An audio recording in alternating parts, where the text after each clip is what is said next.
E o que me traz hoje aqui, senhor presidente, não poderia ser diferente. É um debate que nós já estamos fazendo há bastante tempo. É o projeto de lei que foi encaminhado através do ofício 122/15 pelo governador dia 8 de junho de 2015, substitutivo geral ao projeto de lei 421/2015. E por que eu venho à tribuna? Durante a semana passada, deputado Maurício, deputado Lemos, nós havíamos votado na quarta-feira a primeira votação desse projeto e antes, na terça-feira, o deputado Nereu ligou para o presidente da Assembleia e para o deputado líder do governo, conversamos com ambos e dissemos que não iríamos apresentar emendas. Havia um pedido de vários segmentos de sindicatos, inclusive do Fórum, que tem hoje um texto distribuído, dizendo que o Fórum entendia que, ao encerrar a greve, os professores da rede de ensino básico a encerraram por razões ligadas diretamente aos alunos, aos professores e aos funcionários, mas não por conta do percentual de 3,45 por este não contemplá-los. Da mesma forma, no sábado, e falei isso hoje de manhã ao presidente da Assembleia e ao deputado Romanelli, conversei com o Andes, que está aqui também, com a direção das 5 universidades, dos 5 sindicatos, expus a eles todas as visões que nós tínhamos a respeito desta situação, do significado disso, do processo que nós estamos atravessando. Quando nós pegamos o projeto, algumas coisas nos chamaram a atenção. E aí, senhor presidente, não há como a gente ignorar que o projeto, primeiro, no seu artigo 4º, falei isso ao deputado Romanelli, líder do governo, já na sexta-feira, quando fomos alertados pelo Sindaspen, na quinta-feira, que os cargos de função gratificada, além do auxílio transporte, não estão contemplados no projeto. Ou seja, para concluir, Vossa Excelência está escrito no grande expediente, tem mais 15 minutos. Obrigado, senhor presidente. Ainda que tenhamos a aprovação de qualquer índice, que seja 3,45, boa parte dos agentes penitenciários, pelo projeto que está aqui, receberiam 0,95. E, obviamente, que isso não contemplaria também auxílio transporte. O deputado Romanelli me informou que faria uma emenda corretiva. Nós ponderamos ao deputado Romanelli que essa emenda corretiva teria dificuldades, porque no caput do projeto, na súmula do projeto, ela não contempla, ainda que o estudo financeiro traga o impacto que possivelmente pode ser também suficiente para que se paguem as gratificações. Mas sem que haja autorização formal, elas não podem ser pagas. Mais ainda, no dia de hoje, nós, ao fazermos uma análise também mais pormenorizada do processo, através da nossa assessoria jurídica, a doutora Renata, que está aqui, outros assessores jurídicos também da bancada, nós ficamos surpresos porque Paraná Educação não consta do projeto. Falei isso agora ao deputado Romanelli. O deputado Romanelli entendeu que é um serviço social autônomo, por isso não pode constar, embora até agora conste. As APAES não constam do projeto, embora até o ano passado constasse.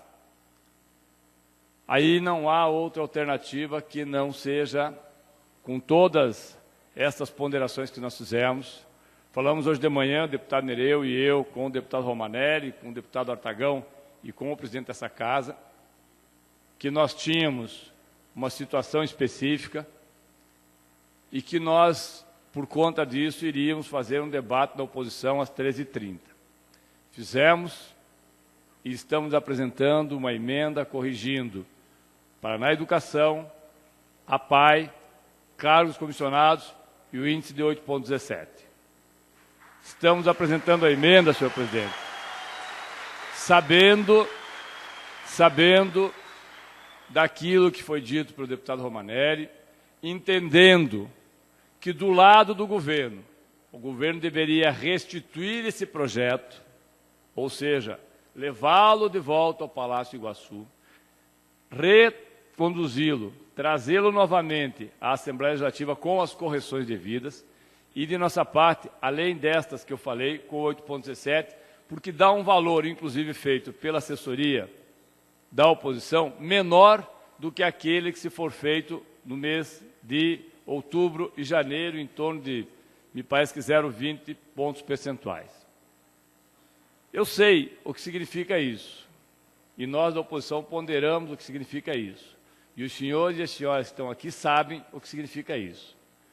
O governo insistiu que, se nós apresentássemos emenda, poderia retirar o projeto e dar, assim como fez o o governador Alckmin, que já tentou ser presidente, foi derrotado, daria 0. Paciência. É uma decisão do governo. É uma decisão do governo enfrentar os 120 mil funcionários, 150 mil funcionários, inclusive aqueles que não fizeram a greve. É uma decisão do governo que nos surpreendeu muito, deputado Nereu, ontem na convenção do PSTB, quando o governador diz que não há crise no Paraná. Não há crise no Estado e o que existe é um grupo de oposição tentando desconstruir o seu governo. É um grupo que é formado por sindicatos que fizeram a greve tentando desconstruir o seu governo. Ora, senhor governador Carlos Alberto, que eu já falei da sua tibieza aqui nessa tribuna, da sua fragilidade em argumentar. Este não é o argumento que nos convença, porque não fomos nós que deixamos de pagar o terço de férias. Não fomos nós que fizemos com que o Paraná Previdência se transformasse numa batalha aqui no Centro Cívico. Não fomos nós que apresentamos um projeto com 12 itens desconexos, inclusive com alguns que pretendiam rebaixar o valor pago dos precatórios de pequeno valor. Não fomos nós que fizemos a convocação para que a Assembleia Legislativa e todos os quarteirões em volta ficassem fechados para que nós não tivéssemos acesso ao debate, com o argumento que precisavam de segurança. Essa mesma segurança que temos hoje. Nós temos aqui 400 pessoas e não estão, em absoluto, colocando em risco a segurança da Assembleia. Entendo aqueles que pensam diferente, mas em nenhum momento nós temos aqui vândalos. Em nenhum momento nós temos pessoas aqui que estão tentando buscar absolutamente nada além do seu direito. Não somos nós que estamos desconstruindo o governo, como disse o governador Carlos Alberto Richa, quando temos 59 pessoas da Receita presas. Não somos nós, 49. Não somos nós, da oposição e do Bloco Independente, que nos chamamos Luiz Abia Antum e somos primos do governador. Não somos nós. Não somos nós que o delator diz que 4.300.000 reais do fisco, obtidos através de sonegação e de forma irregular, foram para a campanha do governador Beto Richa. Não somos nós, ainda que o PSDB negue. Não somos nós que colocamos de uma forma explícita para que sejam vistos por todos, diferente da Polícia Militar, diferente da Polícia Civil, diferente dos agentes penitenciários, diferente dos demais servidores do Estado, a folha de todos os servidores da educação para jogá-los contra a população. Não fomos nós que fizemos isso. Não fomos nós que, por razões que desconhecemos, fizemos com que investigações do GAECO fizessem operações como foi a Operação Publicano e como a outra operação que hoje mesmo está encontrando milhões de reais nas contas de pessoas do governo. Se o governador Carlos Alberto Richa, apesar de ter o senhor da sogra como seu secretário especial para assuntos do cerimonial internacional, depois de ter confessado que pegou 500 mil reais, devolveu, mas pegou, e que para que não seja processado, o governador o coloca num cargo de secretário para fugir de um julgamento, não fomos nós que nomeamos o secretário. Não fomos nós que nomeamos o Cássio Taniguchi. Não é, o senhor Carlos Carvalho não foi nosso secretário, foi secretário do prefeito Carlos Alberto Richa e também secretário especial da Copa, do seu aliado, Luciano Dutti, e que está sendo acusado de estar numa quadrilha que desenvolveu 3 bilhões de reais. Não fomos nós que o nomeamos. Então, governador Carlos Alberto Richa, não tente imputar aos servidores públicos, à oposição, os erros que são seus. Nós não estamos aqui para desconstruir o governo, mas também nós não estamos aqui para apoiar os erros do governo. Por isso, senhores deputados e senhoras deputadas, eu entendo que há, sem precisar nominar, um esforço de deputados de vários partidos em buscar solução. Há condições de ter uma solução? Nós ainda temos dúvida na sequência, deputado.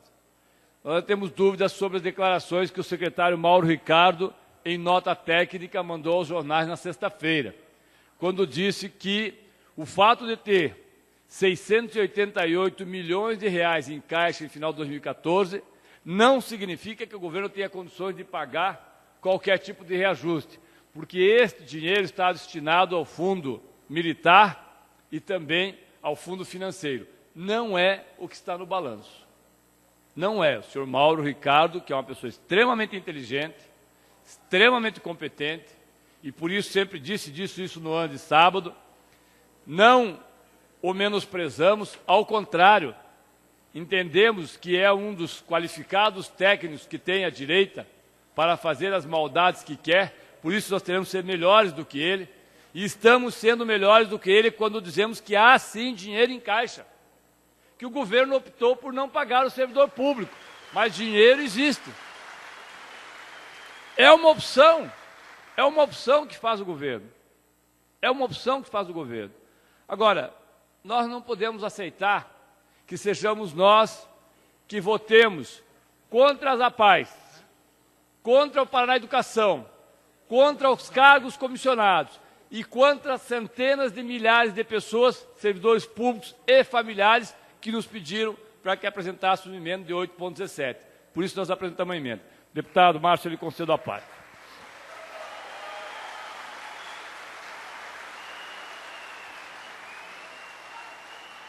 Não. Tadeu, é apenas uma dúvida.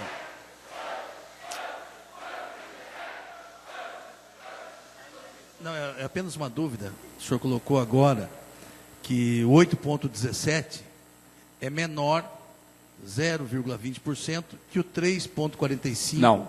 Mais o 8,6 em janeiro, é isso? Exatamente. Não, só que eu exatamente. Explicar entender essa matemática, eu não consegui entender. Exatamente isso. Queria que você explicasse um pouco melhor. Não, é só fazer as contas. Exatamente isso, deputado. Então, é só pegar, deputado Márcio, não, desculpe, mas é só pegar o percentual que está sendo pago em janeiro, porque ele corrige parte da inflação e aumenta o período que nós teríamos que fazer o desembolso. O governo tem alegado, nós já fizemos esse debate exaustivamente aqui, que o seu problema não é um problema de pagamento em dezembro ou em outubro, né? Que antes era para ser em dezembro e janeiro, lembrando-nos dos 5%, mas é um problema de caixa, de fluxo de caixa neste ano, tem sido insistentemente dito pelo deputado Romanelli. O presidente da Assembleia, quando o governo mandou 1,15, 1,15, 1,15, conversou conosco para apresentar o 1,45. E foi esse o entendimento, que o 3,45, perdão, agora, mais o valor de janeiro, contemplaria a inflação de 2014 e mais a diferença da inflação de 2015. Por isso que dá um percentual um pouco menor. Na realidade, amanhã ou até o final da sessão, nós podemos até trazer os números exatos, até passo a Vossa Excelência. Não, eu sei que não é educado da minha parte pedir uma réplica, mas... Não é esse o problema, deputado. Eu acho que nós estamos tentando esclarecer que o que está em jogo não é se paga ou se não paga. Eu volto a exigir, há recursos Provavelmente, no nosso entendimento, os recursos são escassos. A questão é de opção. A questão é de opção. Se o governo vai pagar agora, se o governo vai pagar em setembro, se o governo vai pagar em outubro, se o governo vai pagar 8,17 esse ano, ou se o governo vai fazer do jeito que entender que deve fazer, e aí nós não vamos entrar no mérito. Mas eu passo a Vossa Excelência, na sequência, deputado, todos os números, porque eu estou insistindo muito aqui e vou repetir aquilo que eu falei no início. O deputado Nereu, na terça-feira, ligou, estávamos todos nós juntos, deputado Périx, deputado Lemos, deputado Maurício, deputado Bier, que pediu licença porque tinha que se deslocar para o encontro da Unale, todos nós. E foi dito exatamente isso. Nós achamos que a votação deve ser feita em 3 sessões diferenciadas, não apresentaremos emenda e votaremos contra o projeto. Foi isso que nós falamos, deputado Pacheco, quando chegamos aqui no plenário. Quando nós passamos na quinta-feira, com a preocupação com os comissionados, com os cargos em gratificação, e hoje com os 2 outros segmentos, a PAI, que o deputado Romanelli disse que não pode realmente, porque é uma questão específica e certamente ele irá argumentar em cima disso. E, aliás, a PAI não, perdão, para a educação. E a PAI, que nós não sabemos por que fica fora, nós entendemos que devemos apresentar sim essa emenda. E vamos fazê-lo com muita tranquilidade. Sei que a emenda irá para a CCJ, e eu acho que os servidores sabem, o projeto pode ser retirado? Pode. O governador pode dar 0? Pode. O governador pode manter o 3,45 do jeito que está? Pode. Eu volto a dizer, senhor presidente, eu entendo, falei isso a Vossa Excelência e, aliás, o deputado Plauto estava junto, hoje na parte da manhã. Entendo que o governo deveria retirar o projeto, restituir, que é o termo que é usado, ao Palácio, fazer as correções com relação a esses 3 pontos, pelo menos, que nós citamos, e restituí-lo e depois devolvê-lo à Assembleia para que seja votado de forma correta. Caso contrário, nós vamos ter muitas dúvidas ainda que as correções sejam feitas, como diz o deputado Romanelli, apenas do ponto de vista de redação. Não é redação. Nós não podemos fazer, se nós podemos fazer como redação, e foi isso que nós entendemos, se o deputado Romanelli disse que pode fazer como redação, nós podemos fazer como redação e como 817. Por isso, a apresentação da emenda. Obrigado, senhor presidente e senhores deputados.